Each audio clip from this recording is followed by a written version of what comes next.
Arkaya bir mikrofon yerleştirmiştim ama hala yaşıyor mu bakalım. Yaşıyormuş. Evet. Mikrofon da algılıyor. Bunların hepsini senkronize etmek başlı başına mesai oldu. Arkadaşlar.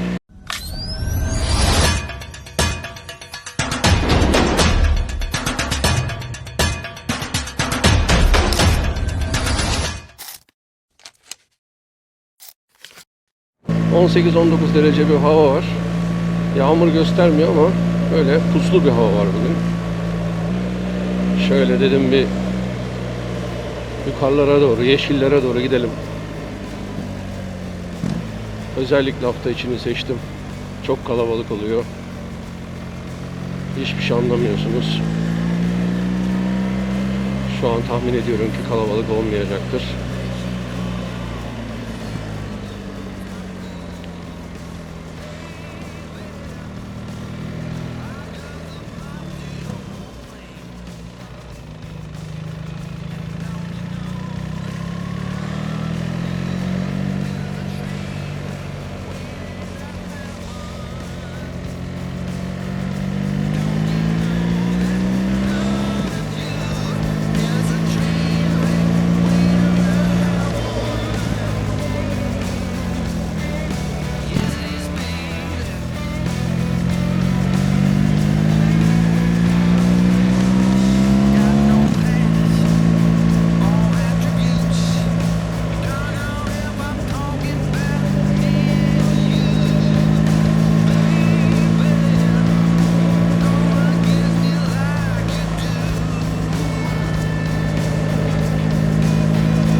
Evet, bugün birazcık ekipman konuşmak istiyorum.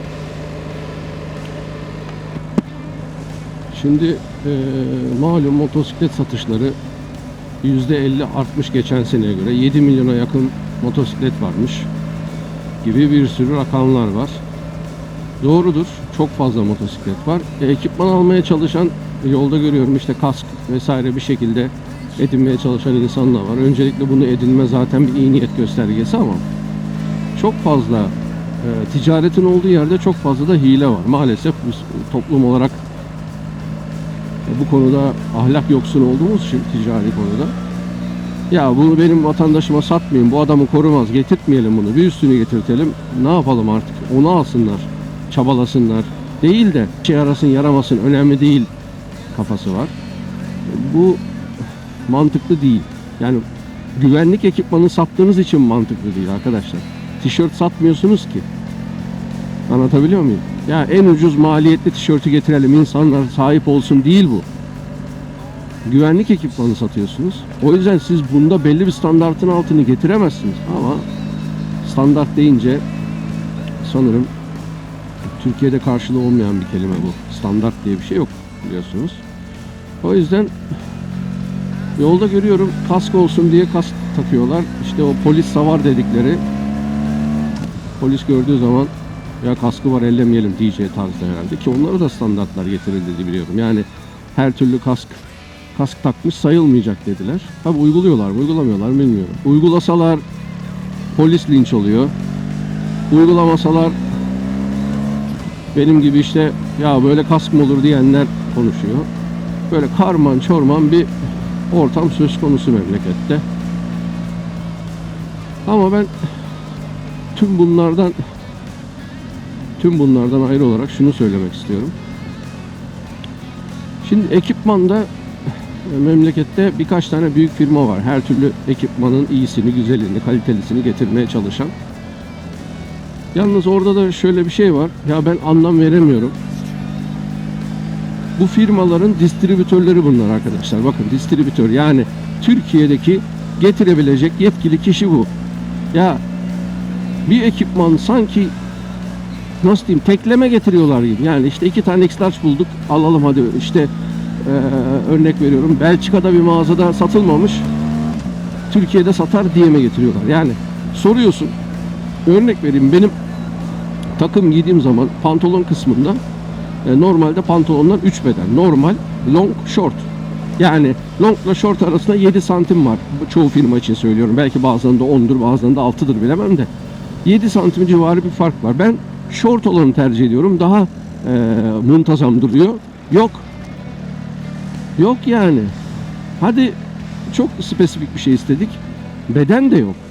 Aynı markanın ceketini beğeniyorsunuz, pantolonuna giriyorsun, pantolonu bitmiş. Diyor ki sana bununla bu da uyar. Ya ben onunla o uyacaksa o zaman firma niye aynı seriden 2 tane çıkarttı? Ekipman konusunda diğer bir nokta da çok fazla insanların vakti yok. Herkes işinde, gücünde. Zaten çok ciddi ekonomik problemler içerisindeler. Ya diyor bir tane ceket alalım, bir tane eldiven alalım. Bak arkadaşlarla tura gidiyoruz, düşeriz, kalkarız. Nasıl alacağız? Ya aç YouTube'u diyor, bir iki video izleyelim, orada diyor vardır bir öneri dediğinde 300-500 izlenen gerçek kullanıcıya YouTube efendi önüne çıkartmadığı için 75.000 izlenen arkadaşı izliyor. Tam diyor ya, çocuk diyor ki diyor çok iyi, ben çok güzel bindim bununla diyor, çok havadar dedi diyor. Ya 15 dakika kullandı ceketi ya. 15 dakika kullandı arkadaşım, belki kullanmadı bile. Nasıl yapacaksın? Abi vakit ayıracaksın. Vakit ayıracaksınız ve gerçek kullanıcı yorumunu bulmaya çalışacaksın. Ama Çince, ama Fransızca, ama Almanca bulacaksın videoyu. Gerekirse alttan telefonunla canlı canlı translate yapacaksın. Emek harcayacaksın. Yani anlatabiliyor muyum? Çünkü öbür arkadaşlar para için yaptıkları için, demiyorum ki kötü söyledikleri her şey, oradaki ürünlerin hepsi kötü olmayabilir. Senin aradığın olmayabilir.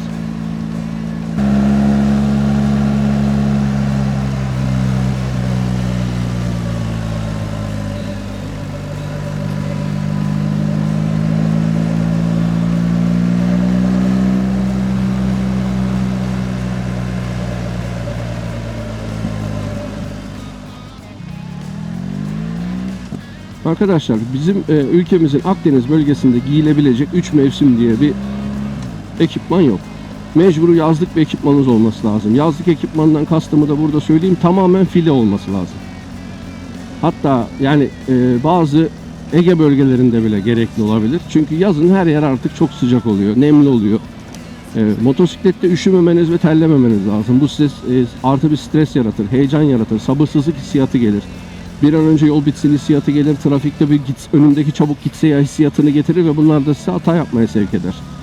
Bundan dolayı kesinlikle yazlık, kışlık, bir de şu an benim üzerimde olan gibi 3 mevsim diye tabir edilen pencereleri olan ara dönemlerde, şu an mesela Nisan ayı, geçtiğimiz ay ve bu ayın neredeyse tamamında kullanılabilecek şekilde. Birazdan terlediğim zaman pencerelerimi açacağım, kollarımdaki fermuarları açarak içeride bir sirkülasyon sağlayacağım. Ama bu sirkülasyon Temmuz'da size yetmez.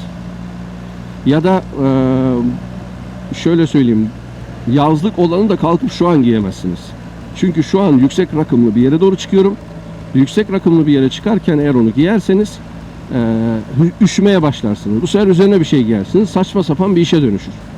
Dediğim gibi o yüzden mevsimleri, yaşadığınız bölgenin mevsimlerini iyi analiz edip ona, ben İç Anadolu'da yaşıyorum. Yazları bizim işte çok aşırı sıcak olmuyor. O zaman benim üzerimdeki pencerelerle beraber yaz kış seni götürür. Ama dediğim gibi Akdeniz ve Güney Ege taraflarında o iş çalışmaz.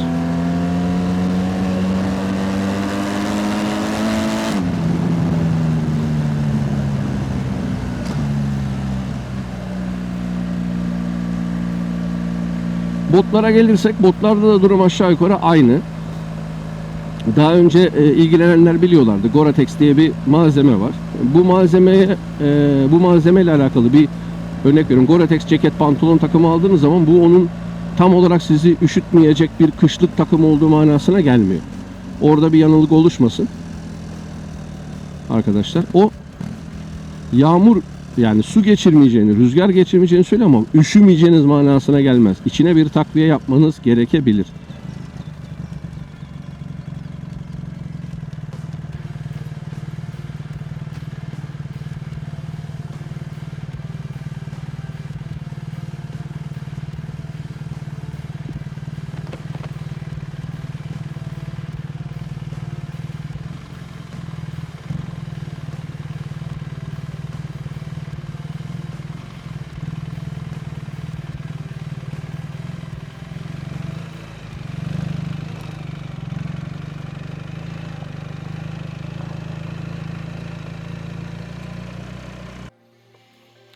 Evet, şöyle sessiz sakin bir yere geldim.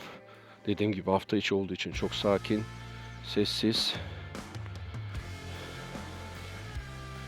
Evet, yani ekipmanlarınızı dediğim gibi Gore-Tex sadece sizi soğuktan koruyan bir şey değil, sudan ve rüzgardan koruyor. Uzun süre soğuğa maruz kaldığınız zaman eğer iç katmanlarıyla birlikte almadıysanız, iç katmanları olmayan bir set aldıysanız gene üşüyeceksiniz, gene problem yaşayacaksınız. Doğru kumaşı, herkes kendi kumaşını da üretiyor bu arada, kendi tekstilini de üretiyor. Mesela bu Dry Star diye geçiyor. Belli bir milimetrede yağmura dayanıklı. Şu an bir ani yağmur yağdığı zaman beni kurtarır ama ben kalkıp 20 dakika, 30 dakika ya da 40 dakika yağmur altına seyir halinde gidersem içeri belki çok almayacak ama dış yüzeyi ıslak kaldığı için muazzam bir üşüme hissiyatı gelecek. Yani ıslak bir vücutla rüzgara karşı gittiğinizi düşünün. Bu hissiyatı yaşayacaksınız. O yüzden bu hissiyatı yaşamamak için doğru ekipmanları seçmeniz lazım. Ekipman gurusu değilim, ekipman profesörü de değilim. Lakin çok fazla ekipmana çok fazla harcama yaptım ve tecrübe sahibi oldum. Yazlık bir ceketim var. Karıştırmayayım. Evet, bu şekilde bir 3 mevsim geçen bir Alpine Star'ım var. Bir BMW takımım var, bir de Rukka takımım var. Ama bunların hepsini artık nerede kullanacağımı ve bunların ne işe yaradığını anlamaya yavaş yavaş başladım. Size bir tane de yazlık ince bu kargo pantolon denilen tarzlarda kumaştan BMW'nin yine böyle ince korumaları olan çok rahat yazın çok sıcaklarda giyilecek ekipmanları var. Botlarda da durum aynı. Su geçirmediği söylenen bir botum var. Henüz tam aşırı bir suya maruz kalmadı ama henüz geçirmedi. Denedim. Şu an ayağımda Shima'nın yazlık diye geçen, gerçekten yazlık bu arada. Ayağınızı hafif şöyle öne eğim yaptığınız an öndeki havalandırmalardan ayağınıza önden gelen o serin havanın girdiğini hissedebiliyorsunuz.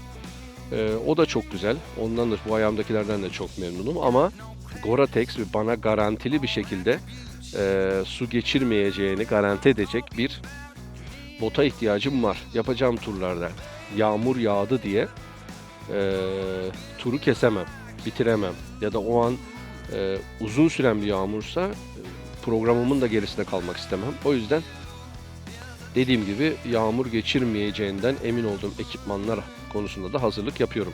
Ekipman konusunu bu şekilde size bahsetmiş olmak istedim. Aklınıza takılan ekipmanla ilgili sorular olursa yazabilirsiniz. Çünkü dediğim gibi bu ekipman konusu tecrübeyle alakalı. Tecrübe etmediğim bir konuda size bir yorum yapamam. Benim kullanmadığım ama beğendiğim markalar var. Türkiye'ye yeni giriş yapmış olan markalar var. Onlarla ilgili sorular gelirse olur. Kask konusunda 3 çeşit kask kullanıyorum. Bir şu an kafamda gördüğünüz kaskı kullanıyorum. Bu kask benim için şöyle. Bu şekilde yüksek rakımlı bir yerlere çıkıp biraz daha böyle ön tarafın şu vizörün ön kısmının geniş olup rahat hava alabileceğimi düşündüğüm bir kask model olduğu için tercih ediyorum. Yani kalkıp bunda bir adventure bir hareketler yapmıyorum. Şu terek falan bir işime yaramıyor. Ama ön tarafı çok geniş olduğu için eğer sürekli suretle düz bir hat üzerinde gitmeyeceksem bunun gibi böyle nefes almam gereken, motoru böyle kontrol etmem gereken bir durum söz konusuysa kaskın içinde daha geniş bir nefes alanı olsun diye bu kaskı kullanıyorum. Bunun dışında uzun yola gittiğimde tamamen sürtünmesi daha az olsun diye yuvarlak formda bir Shoei kask kullanıyorum. Ses almaması için. Bir de şehir içerisinde nereye bıraktığımı düşünmeyeceğim, yanlışlıkla koyduğumda yere düştüğünde üzülmeyeceğim bir LS2 kask kullanıyorum. Dediğim gibi ekipmanları sınıflandırma konusunda takıntım var. Eldivenler, pantolonlar, ayakkabılar hepsi neye yaradığı belli olması lazım. Laf olsun diye bir ekipmanın alınması taraftarı değilim. Sizlere de bu şekilde belki bir ilham olur. Siz de ekipmanlarınızı belki şu an böyle bir modaya göre ya da dediğim gibi az önce bahsettiğim influencerlara göre alıyordunuz. O çılgınlığa son verip neye ihtiyacınız olduğunu analiz edip o ekipmanlarla gidebilirsiniz. Bu kumaşlar, bu ekipmanlar, bu dikişler öyle bir senelik, 2 senelik sağdan soldan aldığımız kot pantolonlar veya işte tişörtler gibi değillerdir. Doğru kullanımlarda yıllarca dayanır. Ne solar ne yırtılır düşmedikten sonra Allah korusun, Allah kimseye göstermesin. Hiçbir problem yaşamazsınız. O yüzden doğru planlayın. Paranız çöpe gitmesin. Nacizane kendi bildiklerimi böyle uzun uzadıya da anlatmak istemiyorum. Umarım bu bilgiler size faydalı olur. Eğer bunun dışında ekipmanla ilgili bir şeyler sormak isterseniz de aşağıda sorularınızı cevaplamaktan keyif alacağım. Dinlediğiniz ve izlediğiniz için teşekkür ediyorum. Kendinize iyi bakın. Görüşmek üzere. Bir böyle yapalım, bir de böyle yapalım. Bay bay.